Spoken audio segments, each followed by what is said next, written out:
I'm good, Ruthie. How are you doing, sweetie? I'm back. I'm back to normal. It's looking good again. Well, thank God. I know.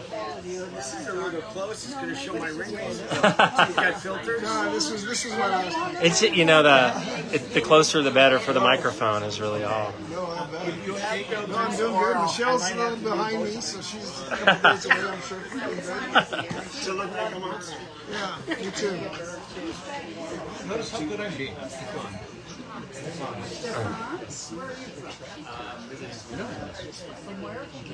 Oh, okay. So we don't have any connections. You could 3 hours ago, we like so where are you? Hey, Julie, I think she's got a spot here for you. Okay, Sharon, let's Are you helping me with something? I don't know if you want to be the person or Is she here? Okay, good morning, everybody. Announcements, introductions. What? Anybody have something? I have an announcement.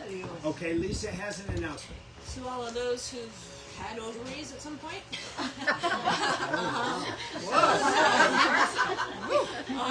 Tomorrow at 10:30 a.m. here, I'm calling it Let's Talk Menopause. So for anyone who has been through it, is going through it, or may eventually go through it, just opening a conversation to support each other and sharing, for those who have questions or what you've learned in the process. It'd be really wonderful to hear your wisdoms. So free and then just Tomorrow morning at that would be another time. Right now we're like, let's just support each other and figure out 10:30. tomorrow morning at 10:30 here. So I'd love to hear Which what you makes have me to say. happier because I thought it was a pause for men, and I was feeling left out. I hear that happens. Okay, other announcements. We'll just move right beyond that conversation. This Tuesday at 2, the conversation is about OM, O-M. Other announcements. Oh, I know. Oh, I do have one from the Happiness Project. There is a community sale in the parking lot for gringos and expats on Sunday morning, 10 o'clock at the Happiness Project, once a month. So there'll be vendors, there'll be food, and stuff to buy, stuff to sell. If you want to sell, contact Vanessa, and she'll give you a table this Sunday. It's a community sale, not a garage sale. Any introductions? Anybody like to introduce themselves that is new? Well, let's ask if they want to. Well, I have nothing to say. I was here last week and it was a really interesting group, so we decided to come back. Thank you, sir. Anyone else that's new? Want to introduce? Yes, sir.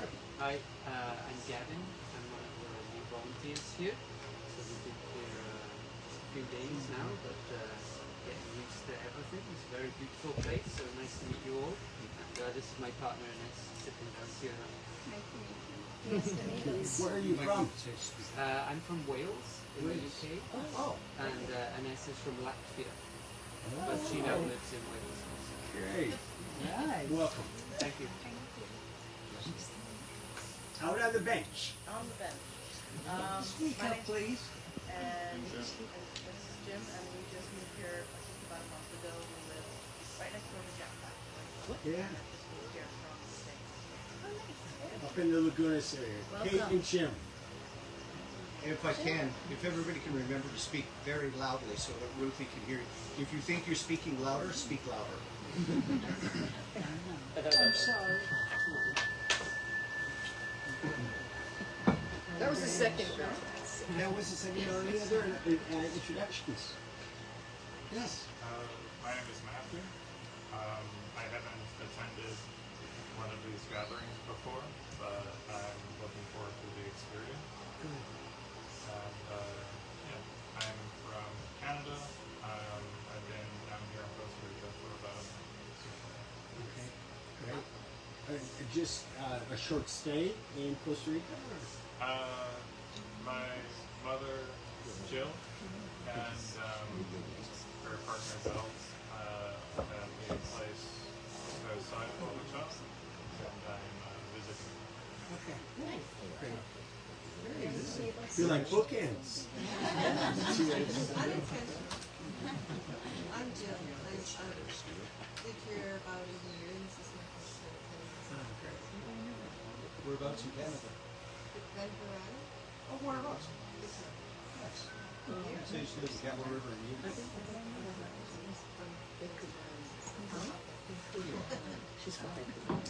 All right. Well, welcome everyone. I think we'll Lisa?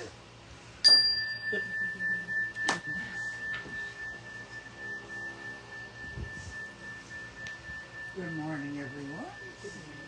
Pura Vida. Welcome to this week's Dharma Talk here at beautiful Bali Rica in beautiful Costa Rica. Today, let's turn our attention to loving kindness and compassion, 2 of the 4 Brahmavaharas. Brahmavahara in English, as you can say it many ways, but it comes down to sublime abiding or supreme abiding or divine abode. In other words, it's a really good place. It's elevated to the highest level. It is where we come from within ourselves and what we cultivate on our path from dukkha, suffering, to sukha, happiness. And now, to begin, Jeff is going to do the opening meditation, right? I am.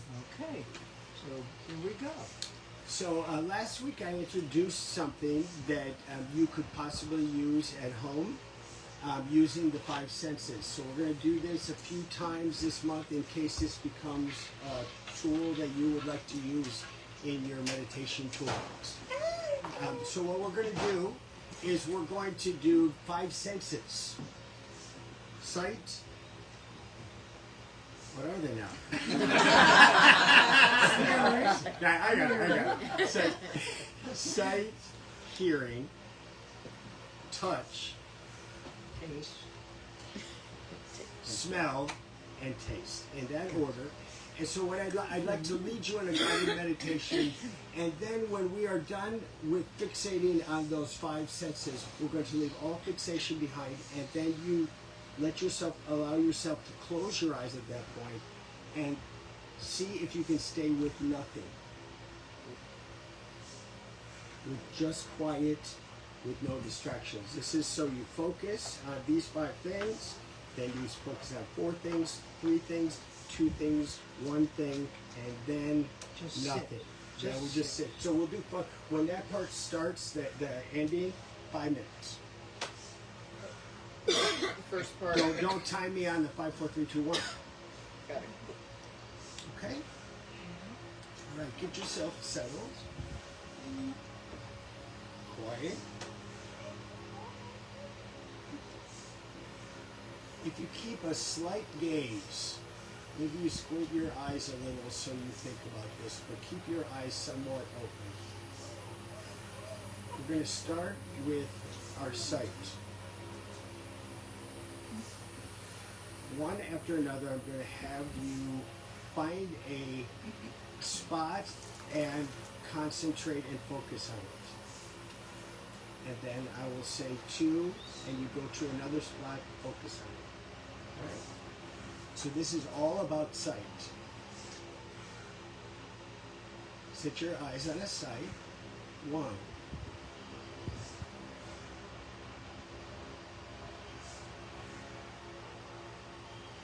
Sit your eyes on another sight. 2.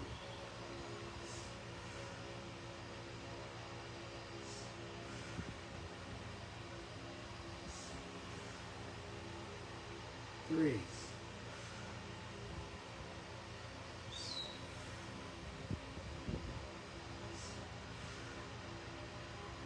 4.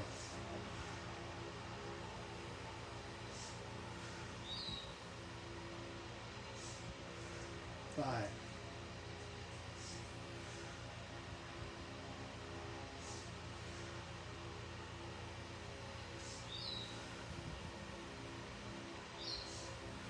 Let's switch to hearing.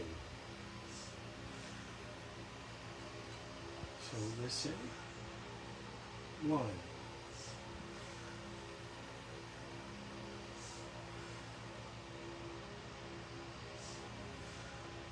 2.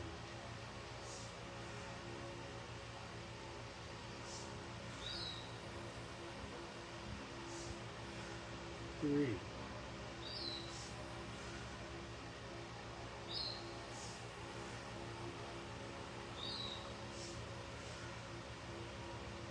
4.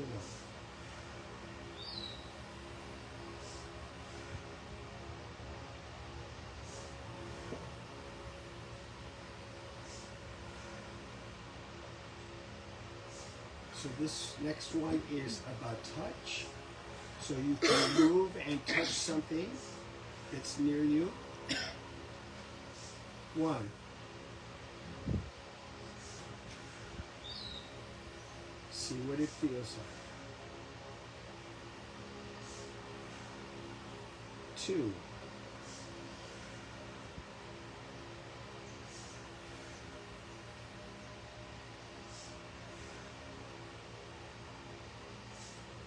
3.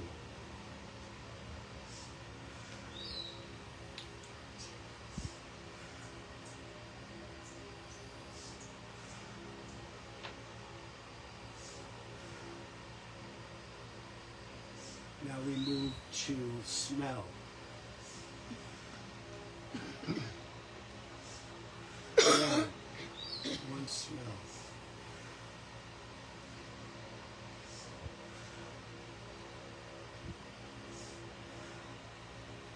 2.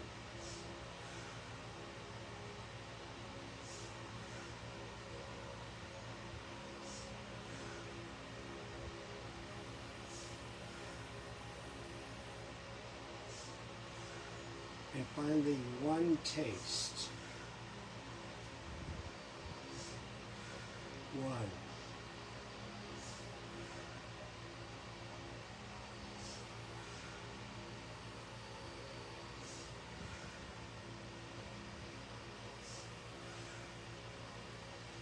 Now close your eyes. See if you can settle into focusing on nothing. Being peaceful, quiet, empty.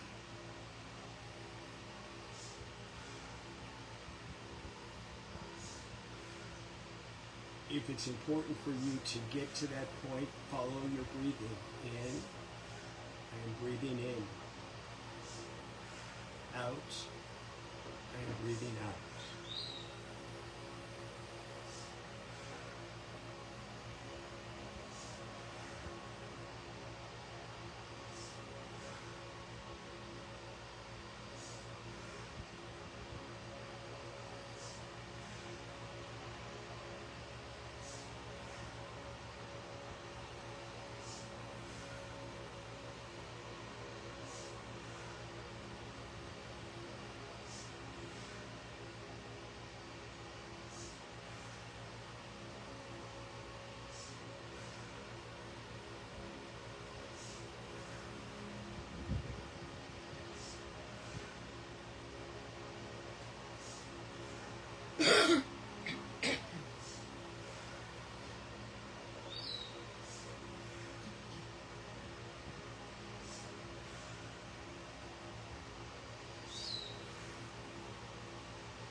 yet.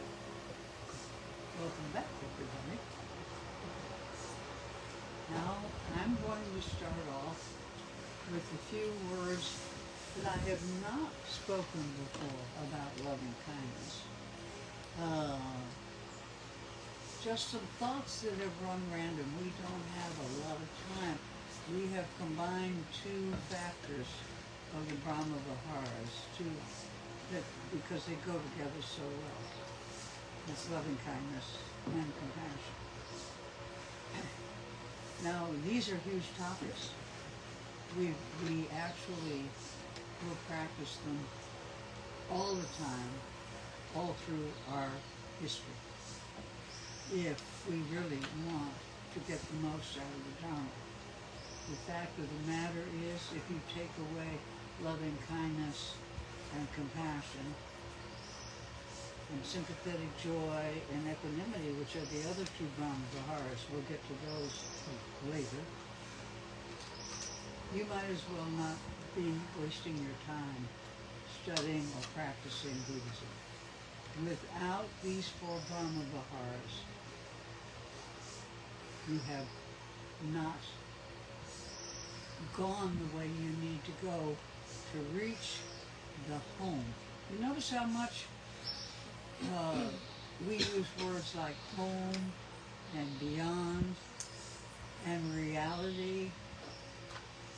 They all involve loving kindness, which is what I'm going to talk about now.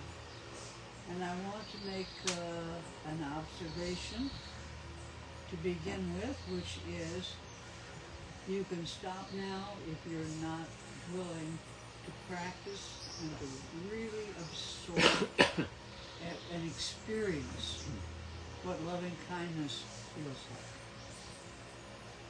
It's the name of this game. It's our default position. When we talk about loving kindness, we're talking about source.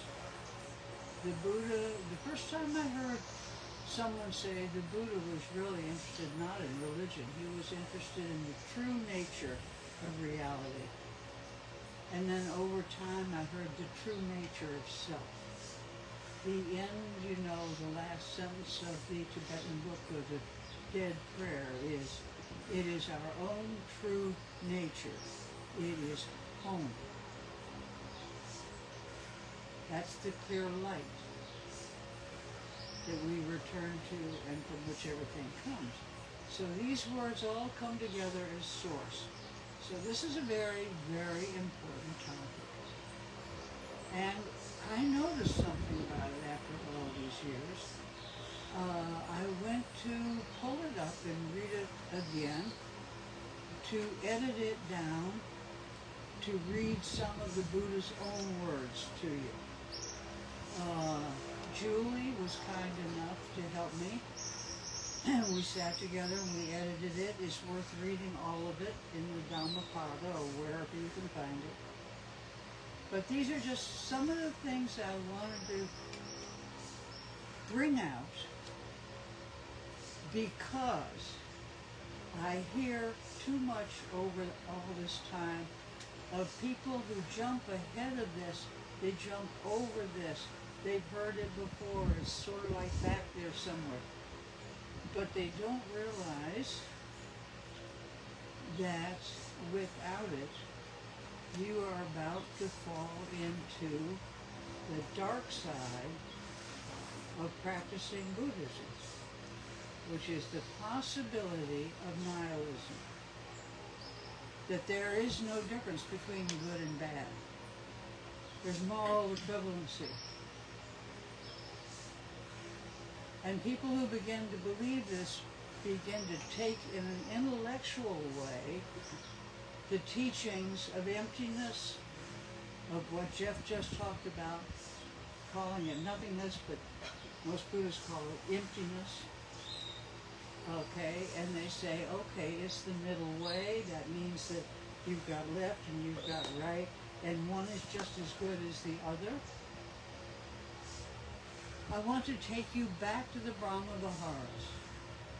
This is the source to your own true nature and to the true nature of reality in life, which quantum is beginning to really teach us the language of this world, which is the non-dual world. Anyway, Julie's going to read for us from the loving kindness, or you know the word, meditation. And this is the Metta Sutra. I have cut back because he makes it clear that there is a delineation between good and bad, good and evil. There is no moral equivalency in Buddhism. The middle way does not mean one is just as good as the other. There is still morality involved. And so he starts off, and Julie's going to read. There's going to be a long section that we've cut out of what makes a good person, and a long section of all the characteristics of a bad person, of a wrong person versus a right person, if you want to put it that way. And just so listen carefully, and if you have any inclination, which usually is with people who get ahead of themselves and get intellectual, that nothing matters. If you start going into nihilism, this is your proof out of the Buddha's own mouth that that's not the case. Okay, Julie, thanks. Speak up a little. All right. So I just cut out what I was told to cut out. Yeah. We know how that works, right? Well, we got rid of the long descriptions of each part. All right. This is what should be done by one who is skilled in goodness and who knows the path of peace. Let them be able and upright, straightforward and gentle in speech, humble and not conceited. Let them not do the slightest thing that the wise would later reprove, wishing, in gladness and in safety, may all beings be at ease. Let none deceive those living near and far away, those born and to be born, may all beings be at ease. Let none deceive another or despise any being in any state. Let none through anger or ill will wish harm upon another. Even as a mother protects with her life her child, her only child, so with a boundless heart should one cherish all living beings. Radiating kindness over the entire world, spreading upwards to the skies and downwards to the depths, outwards and unbounded, freed from hatred and ill will. Whether standing or walking, seated or lying down, free from drowsiness, one should sustain this recollection. This is said to be the sublime abiding, by not holding to fixed views, the pure-hearted one, having clarity of vision, being freed from all sense desires, is not born again into this world. Okay. Is everyone able to hear that? Okay, so suggestion one, rather than talking all the characteristics of loving kindness, which we have done many times, just remember this as you practice. Jeff and I, before this year, sat down and we worked out between us what we thought would be, mostly Jeff, the foundational teachings that we could start the new year with and move progressively so that things didn't go a little here and a little there and a little, kind of give a framework. So the Four Noble Truths, the foundational, four foundations of mindfulness, and so on, we've gone upwards.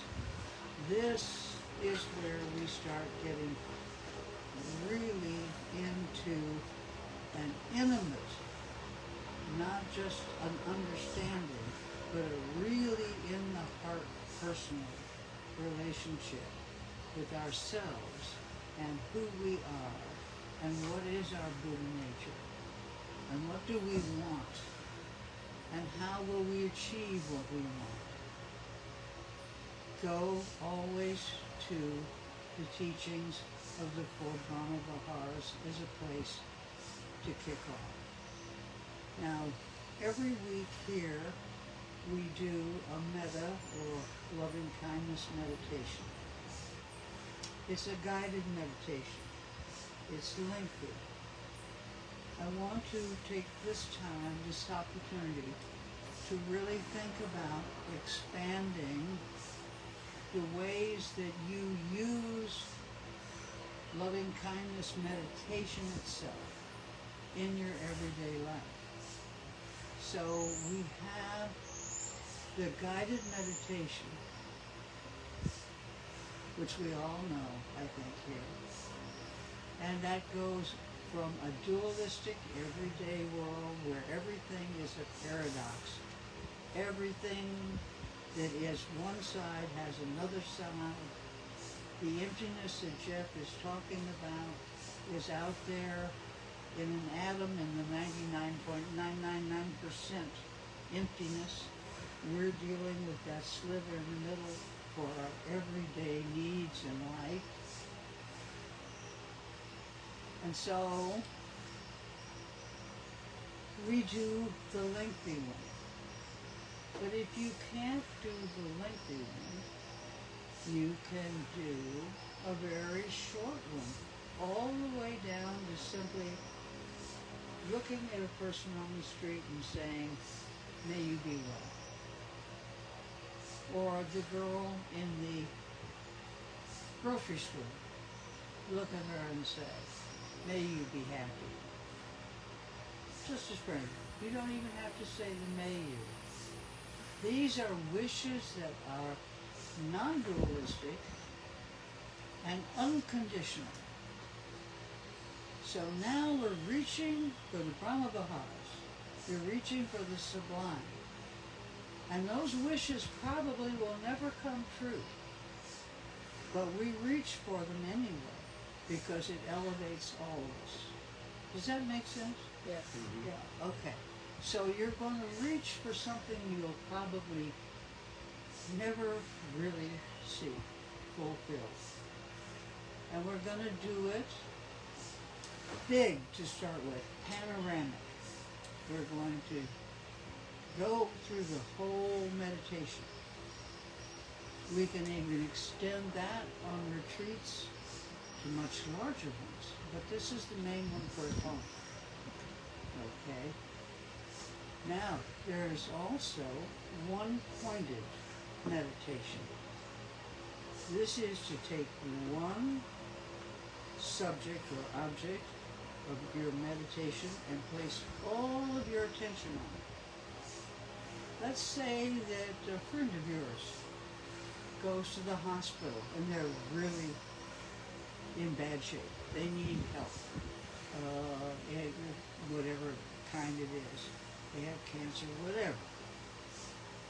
You take their image, take it out of the full spectrum of compassion, and you focus all of your attention as if you had blinders on this person. You see their face. You see their smile. You remember them and all that you love about them, or all that you wish for them. And if anything breaks in, you stop for a few minutes and just feel how you feel. You don't think necessarily that thought about her. You just feel the love, which sounds so trite, so pop music even. But believe me, it's not. It really isn't. And then you could, so that's one-pointed focus, and then you also have panoramic focus in your meditation. Eyes open, eyes closed, however you want to do it. Mostly this we do with our eyes open because we're using the five senses and the sixth sense, which is intuition. So we look at the whole world and we feel what we feel. What do we see? How do we feel? Is it good or is it not good? Oh, don't pay much attention to it if it's good. It's just good, and it feels good. But if it's not good and you don't feel good, now you have something later on to think about with the hit. Why did I feel that way? Why did I act that way? I don't like myself when I do that. Or any of the negative things that come into your life. Now you can contemplate those. And then come back and wish loving kindness to yourself with the same stimulus. So if the rain makes you sad, and you don't really know why, sit in the empty spot and focus on the fact, I don't know why I always feel so sad when it rains. Then don't think about it anymore. Stop. Just let it be. It's just laying there. And with enough meditation, you'll find out. But in the meantime, you can apply some kind of antidote. If I change my limbs, can I bring to myself a different emotion when it rains? As simple as that. Why do I see it this way? Let's just consciously try feeling another way about the rain. Think of Gene Kelly. Dance in the rain. We're going to get the sympathetic joy next.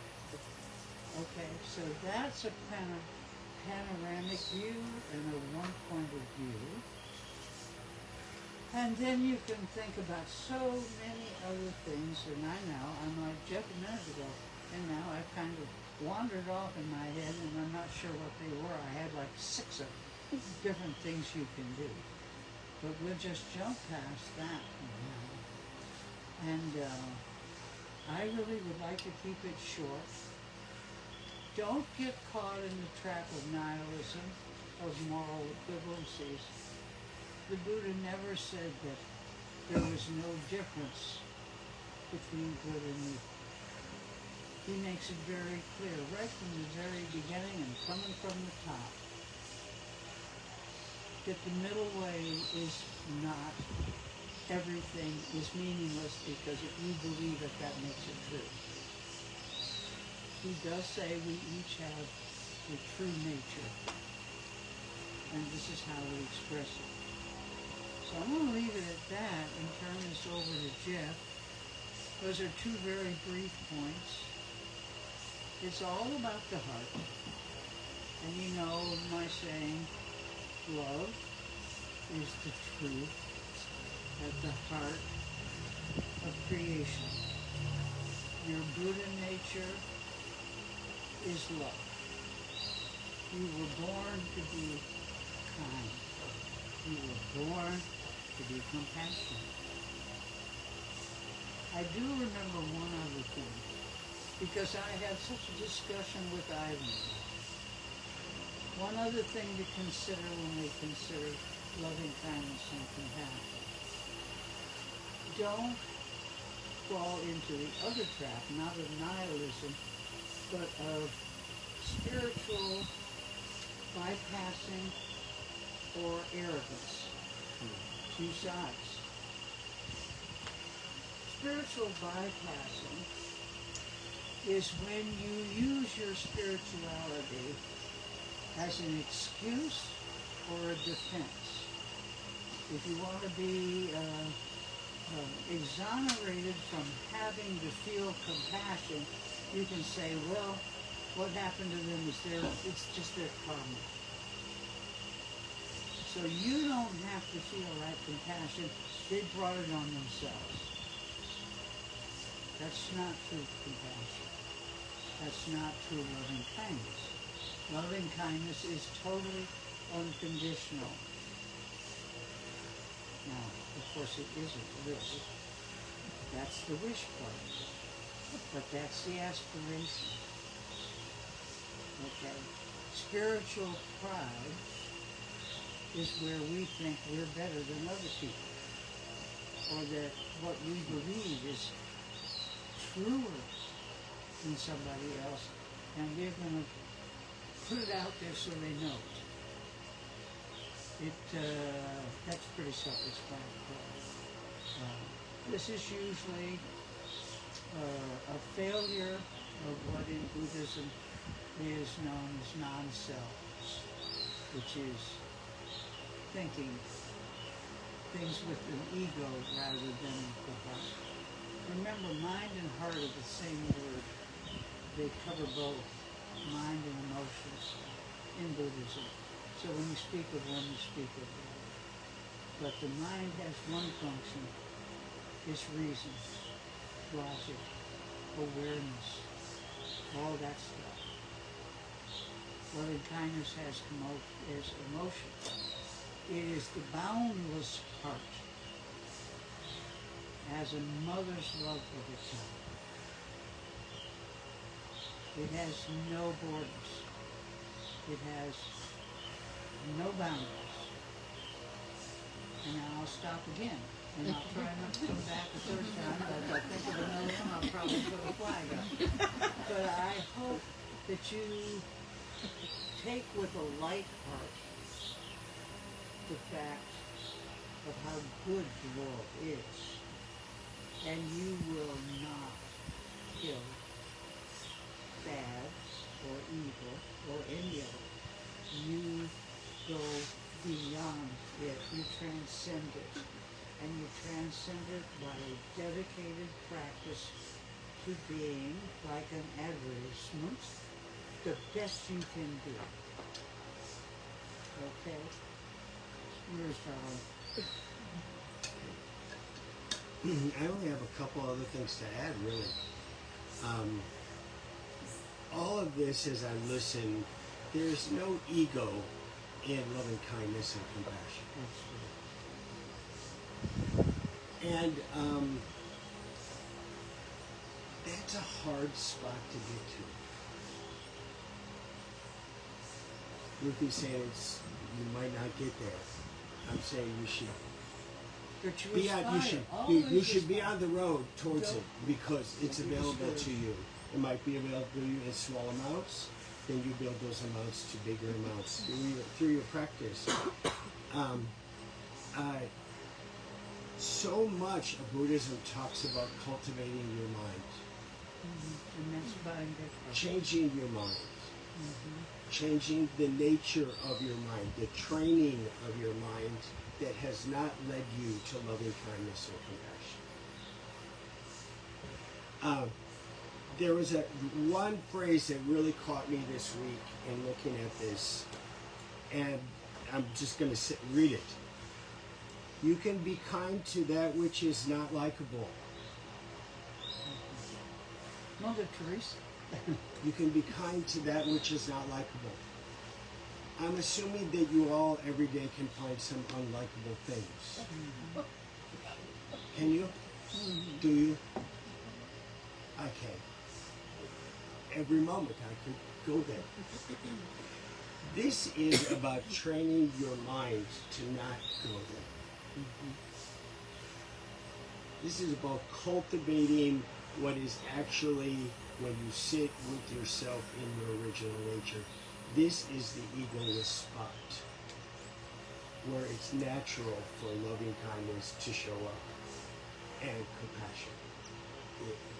And so it's an unlikable world currently. Let's just be honest. We'll change focus. And that does not excuse us from being non-kind, non-loving, non-compassionate. We get no passes. There are no passes when you practice this path. Is it a struggle? My experience is yes. When I practice this with people who say dislikable things that I don't agree with, to follow this path of loving kindness is a struggle because there's something inside me that fights it. And yet it is possible to stay there. That does not mean giving in. It does not mean not saying I don't agree with that. I see it this way.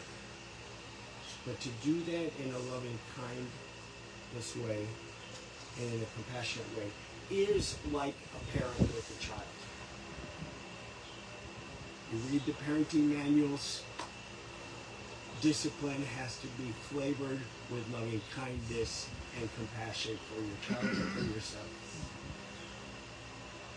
So that this whole idea that you can cultivate, you can be better. I have shared many experiences about being a kinder person amid struggle. I'm about 4 months from having seen my family in person in the United States, and it's easier here for me with them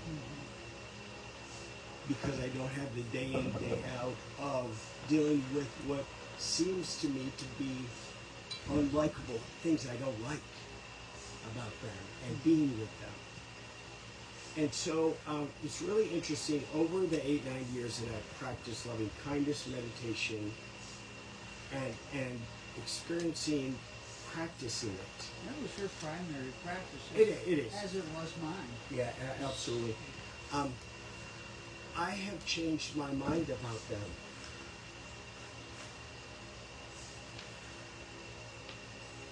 Do I agree? Do I live similarly? Probably not in almost every way. But loving kindness has changed who I am with them and how I view them. They're my family. I love them.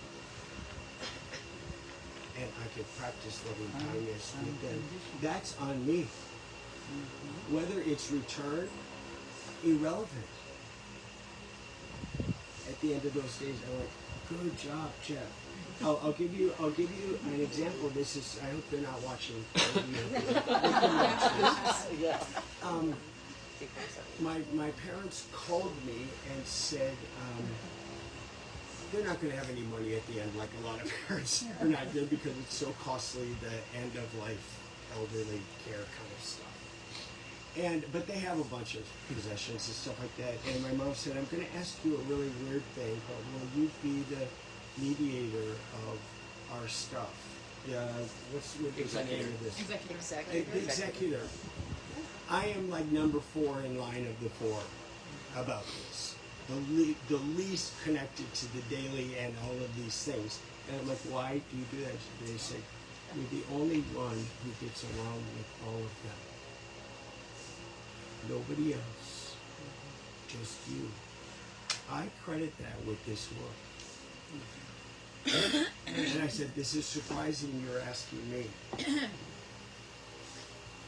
But indeed, loving kindness, compassion for my parents has spilled out, and therefore I can do this role. I think it's going to be messy. I'm just going to be honest with you. I have 2 sisters who love to fight with each other. They can't wait to get there to fight.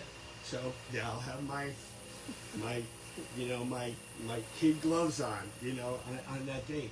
But it's because of practicing kindness and loving kindness to myself and compassion to them that I can do that, and that role came to me. That's because of this work.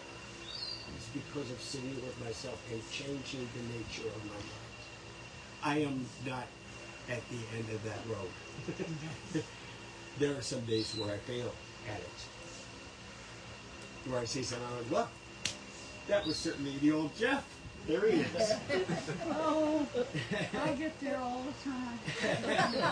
But you jerk yourself back sometimes without even realizing it because you've gone sort of on default position, and your truer self now is closer to your Buddha nature than it was when you started. It took me a hell of a long time.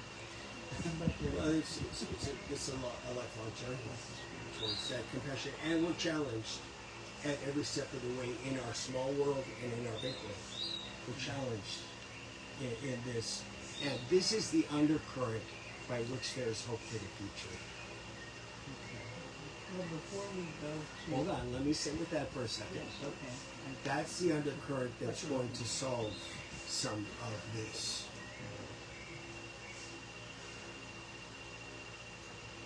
And if I really believe that. This is the undercurrent that will grow longer than this short road that's being presented to us now. This is the longer road. This is the hopeful road because it's filled with the right things.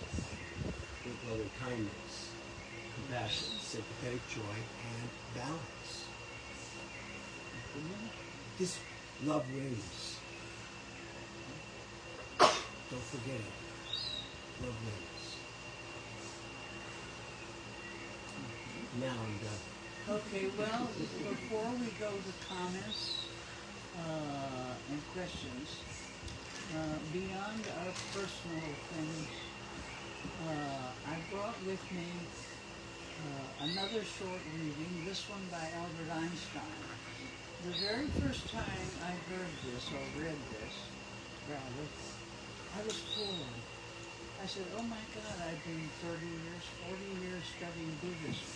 And he's put it all in a paragraph. He nails it. And it was so weird because the following year, every time I turned around, I heard the various teachers and masters quoting this.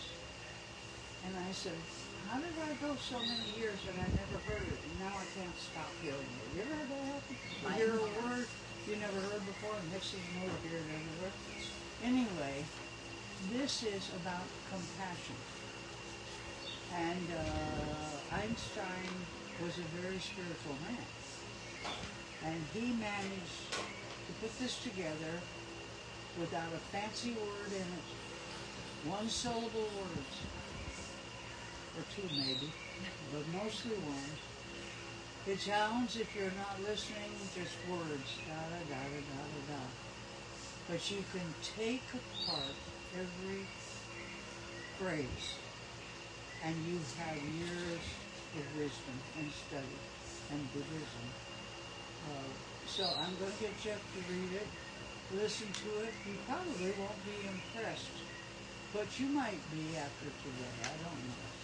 But I would suggest that you pull it up on the internet and actually take it apart. So here it is. It begins with human... You did so well. Do you want to read again? No, you can do it. You're doing compassion. Do you want to do it? No, it's okay. Good, thanks. I figured it's not edited, so I didn't... And he was supposed to do compassion here. A human being is part of the whole called... Yeah. A human being is part of the whole called by us universe. A part limited in time and space. He experiences himself, his thoughts and feelings as something separated from the rest. A kind of optical delusion of his consciousness. This illusion is a kind of prison for us, restricting us to our personal desires and to affection for a few persons nearest to us. Our task must be to free ourselves from this prison by widening our circle of compassion to embrace all living creatures and the whole of nature in its beauty. Nobody is able to achieve this completely, but the striving for such achievement is in itself a part of the liberation and a foundation for inner security.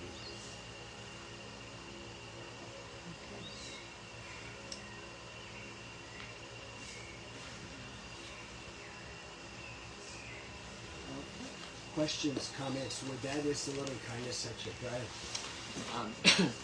Earlier, Ruthie, you were talking about spiritual bypassing, and something that came to mind for me, and I'm curious with everyone's experience here as well. it feels like spiritual bypassing in the way that you were describing is almost like a weaponization of our spirituality, where we're using it against somebody. It's maybe a more dramatic way to say it, but I'm curious to know if anyone here has experience with someone else weaponizing your spirituality against yourself in the way of like, well, you should be more patient because you're Buddhist. You know? Does anybody have that kind of experience? I just had one at the dentist. I did. I really did. Yeah. And you know, I've worked all these thousands of years to be patient, and I have one bugaboo, which is dentists, because I had a near-death experience because of them. So I'm spooky with it, and I couldn't get where I was going at this moment. And when we left, she was says to me, you know, she was being very patient with you. And I'm like, no, she didn't. I couldn't get through to her what I needed to get through to tell her, because she was too busy not answering what I was asking in two languages. So, you know, yeah, and I guess that counts. I lost all my hard-earned patience. Yeah. Well, If that's what you're talking about, I don't know. I think you're talking about more than that. Well, I think it's just anytime someone else has an attachment or expectation around how you are supposed to be behaving because of your practice or because of the way you're moving through things. And I've had that experience several times, and I just wanted to offer up that the way that I respond to people, because what I almost feel like is like, people are like, well, you're on a high horse, so, you know, you gotta live that high horse. And what I try to share is that I'm not practicing these things because I think I'm great or better than somebody else. I'm practicing this stuff because I need it. I'm sitting on the mat because I'm a better version of myself after that than I was before that, and that's it. And so I don't know if anybody else has had that experience with people. I think just the awareness is a big step forward. Yeah, absolutely. And yeah, so when you were talking about spiritual bypassing, I have experienced people doing that, using their spirituality almost as a weapon to put themselves above somebody else. But I've also experienced sort of the inverse of that, where people have used my spirituality as a weapon for them as well. And I guess I just wanted to share that it's called a practice for a reason. You know, we're all just trying. And like the Lama said a few weeks ago, we're all seeds that are taking refuge in the Sangha to try to get to a place of betterment. And that's all that is. But Brad, it's also because you're always so generous. You really share and make sense for me a lot of times, where I'm kind of like taking it in, and you'll say little pieces, and I told you that before, little pearls you could, oh, okay. So you're very generous to other people, and you share that. For me, I'm not at that point at all. I'm so busy trying to figure this out that I'm not afraid to share. I'm just waiting to see something work or change. And as I do, it's so gratifying, and it moves me to keep coming. It moves me to keep doing the practice. But I don't tell very many people. That's beautiful too. Well, I don't know. I wish I could help more people, because I think you're, like I said, you're so generous with this. But for me, I'm still holding on by my chinny chin chin sometimes, because I still have those emotions, and then it's like, okay, and I catch myself and I bring it down, and I'm like, good girl, like you were saying. I didn't take the detour. Yeah. I didn't take the detour. I positioned myself to take the detour, and then I looked down the road and was like, nope, that's not my way. So I'm just saying thank you for always sharing so much, and maybe that's why you're hearing it a little more, is because People see it in you. You emanate it. You're in a point where, and your brain's young, so you can remember this.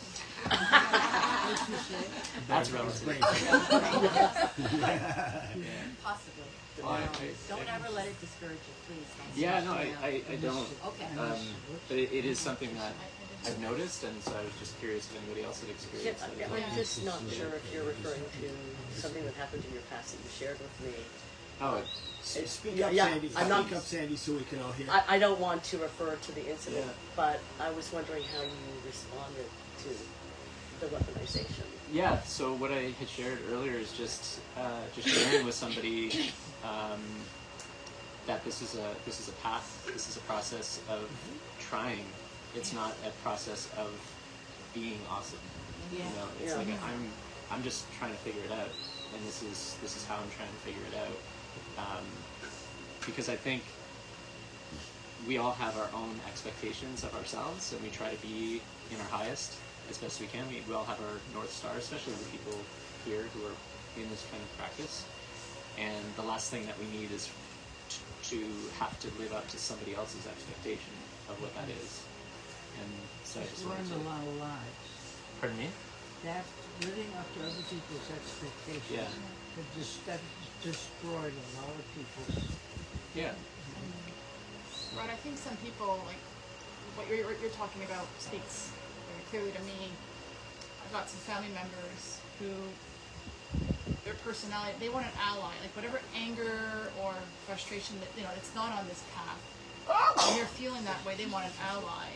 And when they're not met with an ally, and they're met instead with a, well, let's just breathe this through, and let's just think, you know, A balance.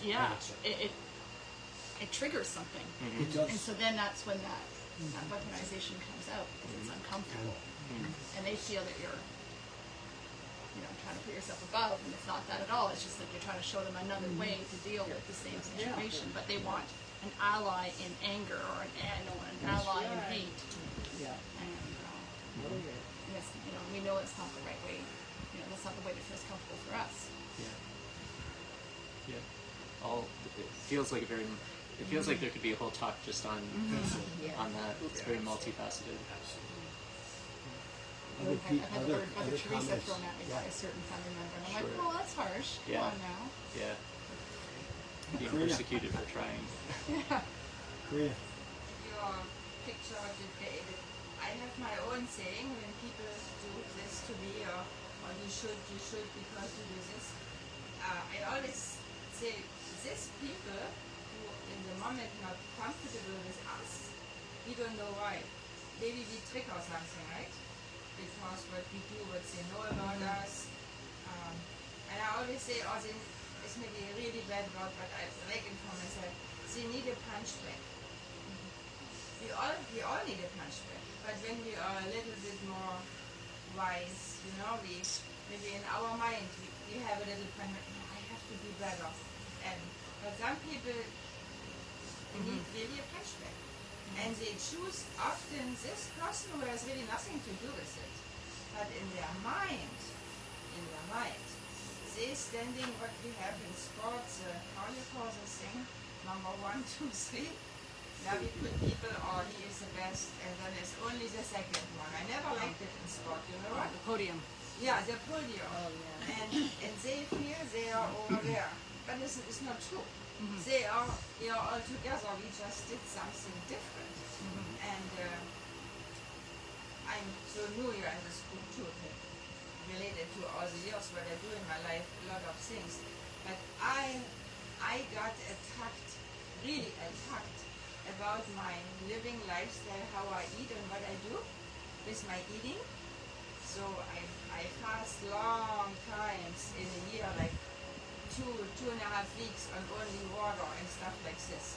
And then people say, they really attack me. You can do it, you're stupid, you are this, you are that. And you come to my party and you not even eat salad. Like, and how you stand there for yourself strong and be nice and put peace on it and smile and let this person maybe just suck up the good energy what you got from your 2 weeks fasting, you know? And then it is neutralized, always neutralized. But Yeah, I liked your comment. How people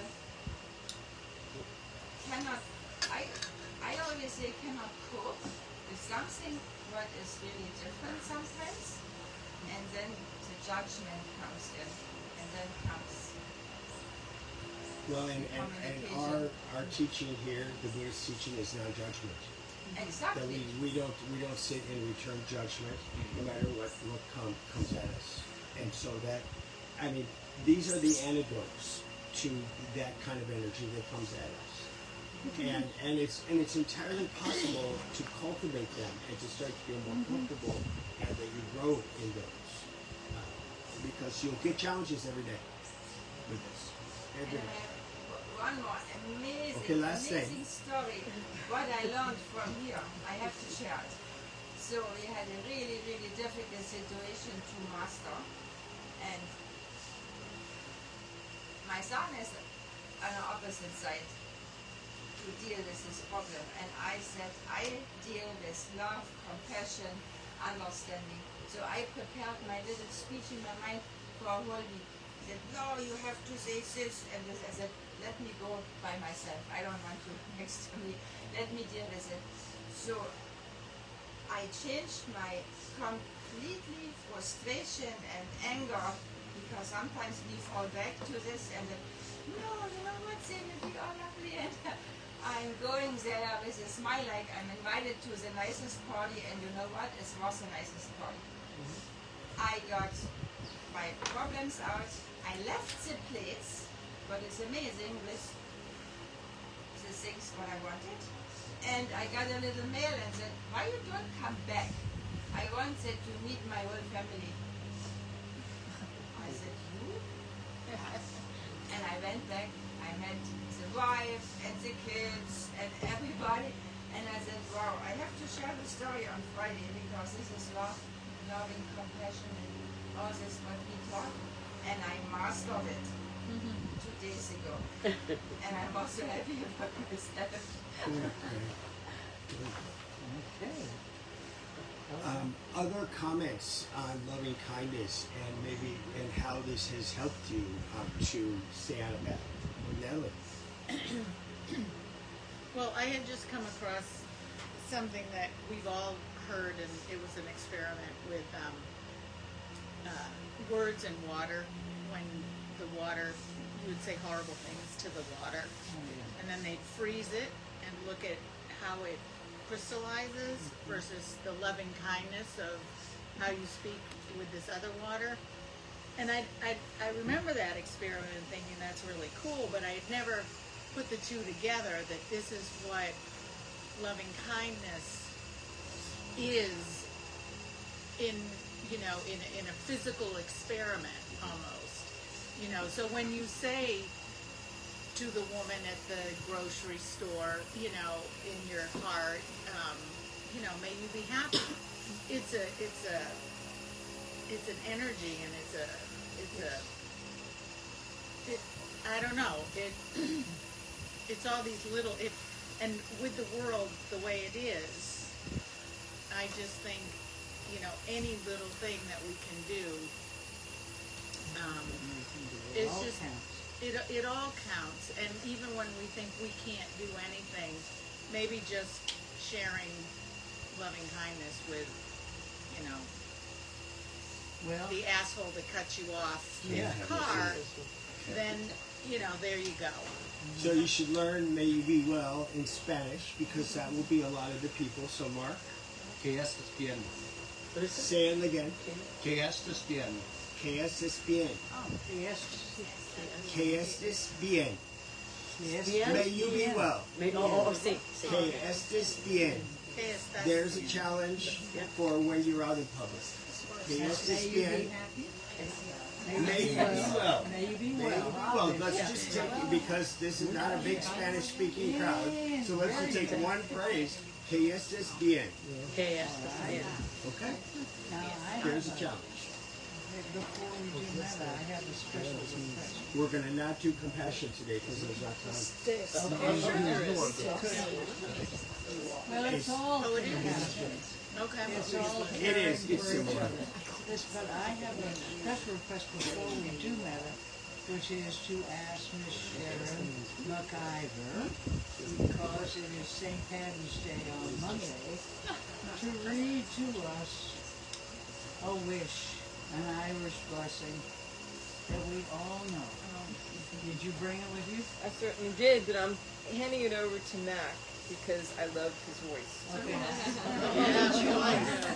Make it loud. Okay. Loud and with a brogue. Give us the best MacGyver. This will be my Texas bro. Shout it out to me, hon. Okay, honey. Okay. An Irish blessing. May the road rise to meet you. May the wind be always at your back. May the sun shine warm upon your face. The rains fall soft upon your fields. And until we meet again, may God hold you in the palm of his hand. Happy St. Patty's Day. Lovely.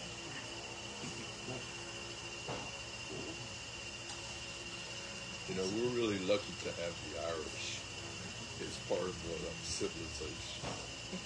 You know, the humor that they bring, the poets, the writers, they really are. They are a special civilization, or part of our civilization. We're lucky to have it.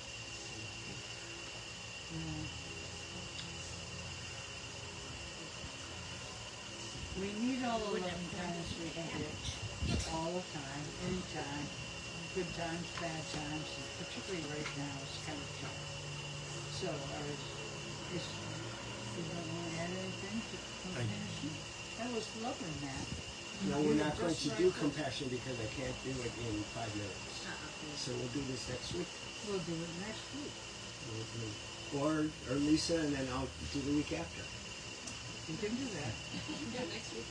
And we only did the two together because they go together. You really can't have one without the other. And so Jeff suggested we put them together. But you can do each one every day, all of your life. You can touch upon it, and it does make a difference. Well, Ruthie, maybe you can just do a capsulized one, not the whole thing, but just if we were to meet someone and in our heads we do a shortened version of metta. That version. Are we short here now? No, we have time to do the long one today. Oh, okay. It's fine after, but we don't have time to do the second topic. Oh, that's what I'm saying. Compassion is the second topic. And so I don't want to rush through compassion. There's a lot of good. No. We just make the adjustment. I tried to make it shorter. I got Julie and we made it shorter. I do recommend you read the whole thing. But anyway. I could read my 2 quotes. Do. See if you recognize these words about loving kindness. If I speak with the tongues of men and of angels, but do not have love, I am only a resounding gong or a clanging cymbal. If I have the gifts of prophecy and can fathom all mysteries and all knowledge, and if I have a faith that can move mountains but do not have love, I have nothing. Beautiful. If I give all I possess to the poor and give over my body to hardship that I may boast, but do not have love, I am nothing. Love is patient. Love is kind. It does not envy. It does not boast. It is not proud. It does not dishonor others. It is not self-seeking. It is not easily angered, and it keeps no records of wrongs. Love does not delight in evil, but rejoices with the truth. It always protects, always trusts, always hopes, always endures. Love never fails. But these other things, they will cease. They will be stilled. When there is knowledge, even it will pass away. For we know in part and we prophesy in part, but when the complete comes, the part will disappear. When I was a child, I talked like a child. I thought like a child. I reasoned like a child. When I became an adult, I put the ways of childhood behind me. For now we see only reflection as in a mirror. Then we will see face to face. Now I know in part, then I shall know fully, even as I am fully known. And now these three remain: faith, hope, love, but the greatest of these is love. The Apostle Paul. I am certain. Corinthians 13, because you told me that last night that it was 13. I couldn't. Yeah. Yeah. That's And so this is unbelievable. this is right from the mouth of babes. Live 1 Corinthians 13, and you'll be on this path, on the path of loving kindness. This is the path. You notice how little ego there keeps saying, "It is not your ego. It is not about you." Yes. This is about love. What you're saying, and I'm sure it's true. So I'm glad I got to read that. I'm glad you did, and I'm sorry I took so much time. Let's do loving kindness meditation. Okay, we got time for that. We do? Okay. Everybody get ready, and all right, You stop. have some people who don't know what this is, so you should explain. Well, while I'm explaining it, take a stretch. Get comfortable, shift your weight, bend or whatever you need to do. This is metta meditation. That's loving kindness meditation. Am I loud enough? You will be in a moment. Won't be? Go ahead, speak. Go ahead. Okay. Is that loud enough? Yeah, there we go. It's good awful getting deaf too. This is metta meditation. The metta meditation means the loving kindness meditation. That's your Sanskrit or Pali word for today. And compassion is karuna, which means compassion. And then Lisa's going to do mudita, which is sympathetic joy. And the last one is upekkha, and that is equanimity. So there's your homework. Go home and learn the words. That'll keep you busy. You know? Anyway, there they are. So karuna, it is for the now. For now, no. Metta and karuna. A metta meditation is unconditional friendship, extended from self through the circles of compassion that Einstein is talking about. You move away from yourself to someone you love, to a stranger or a neutral person, to someone with whom you are in conflict, and finally to all sentient beings. So take a couple of deep breaths, relax. I'm going to say a phrase you may have heard it kind of mentioned in his talk today about ease. The word ease means equanimity. So we're going to start with ourselves. So get the image of ourselves. Look at yourself and smile to yourself. And say to yourself, may I be well. May no harm come to me. May I live with ease, calm, and peaceful. May I be happy.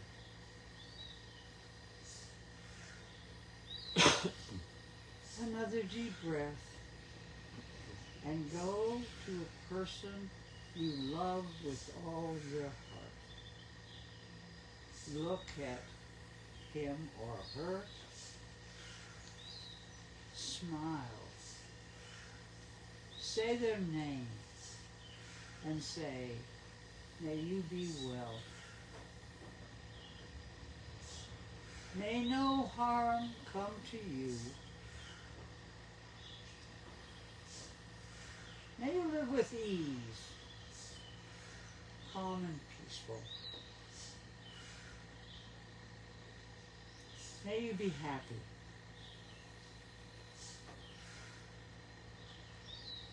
And now, a couple more deep breaths.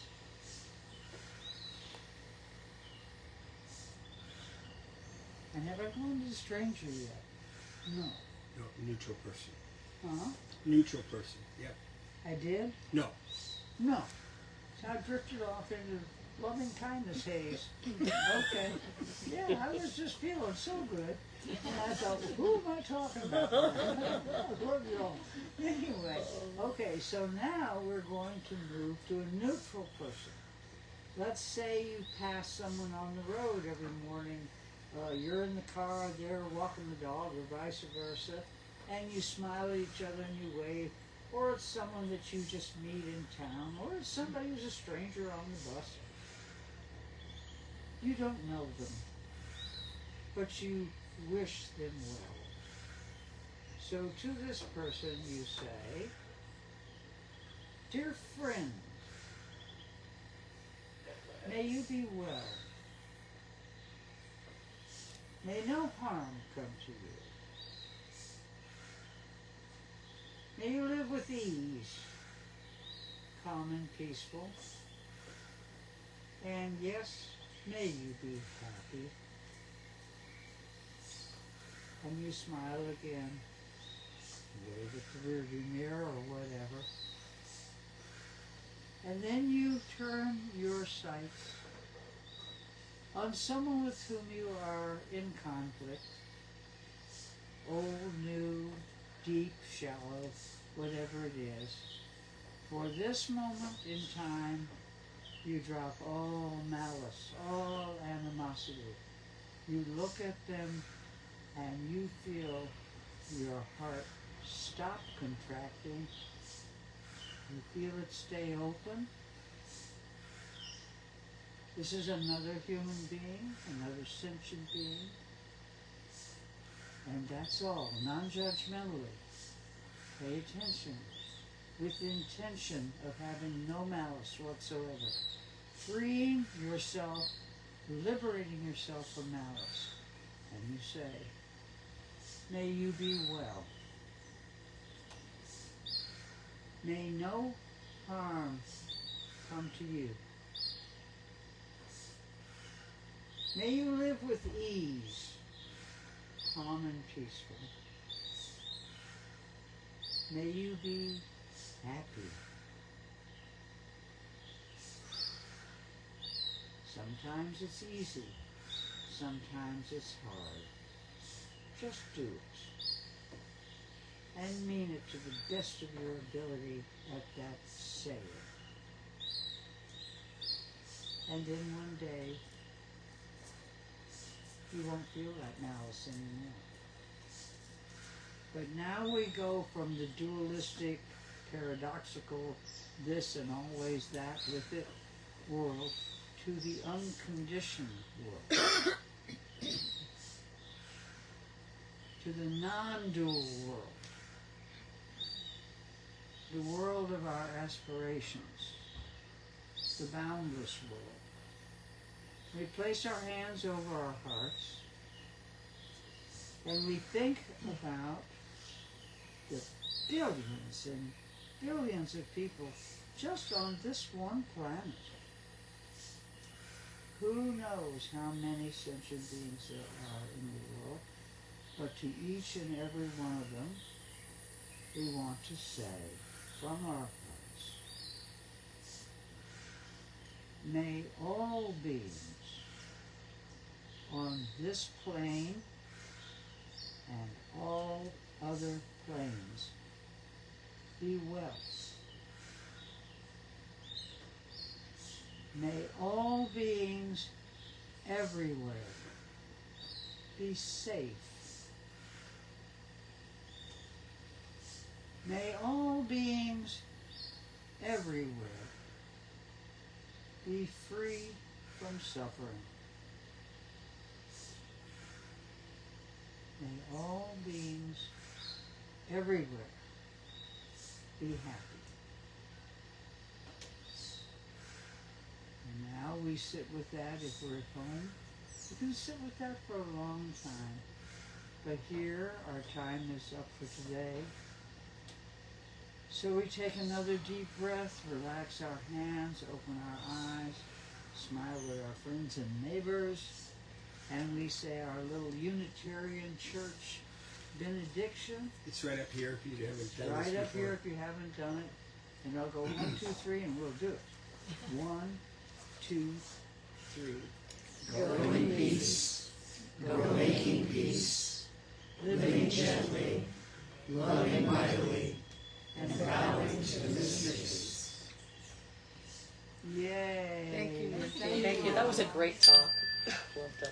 Yeah, well, it's a great life, isn't it? It is. We're blessed. And it's tough.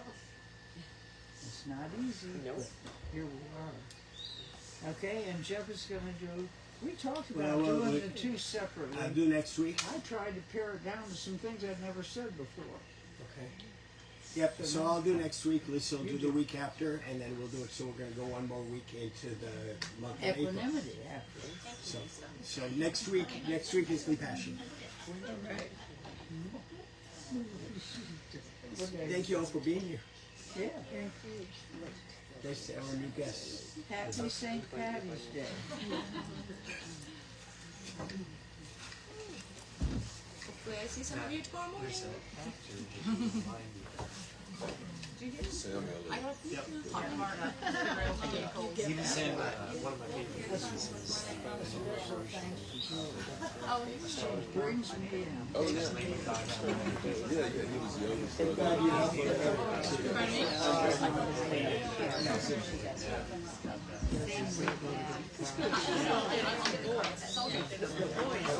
Yeah. Yeah, but she's still reality.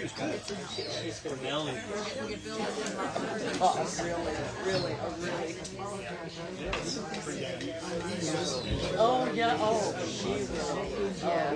So please try to tell them that it's not a personal thing. Yeah. Oh, we love when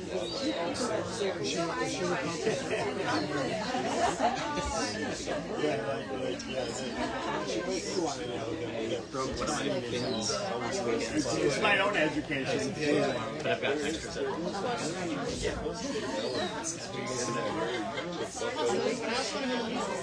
Oh, yeah. This chicken that she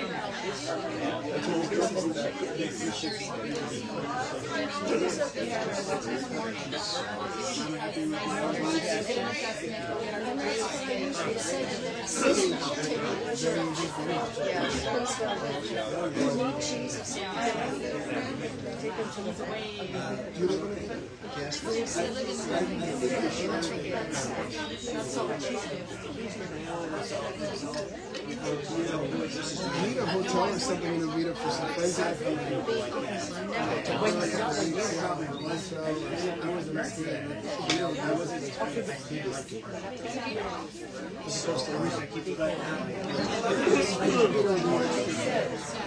I mean, there's a downtown.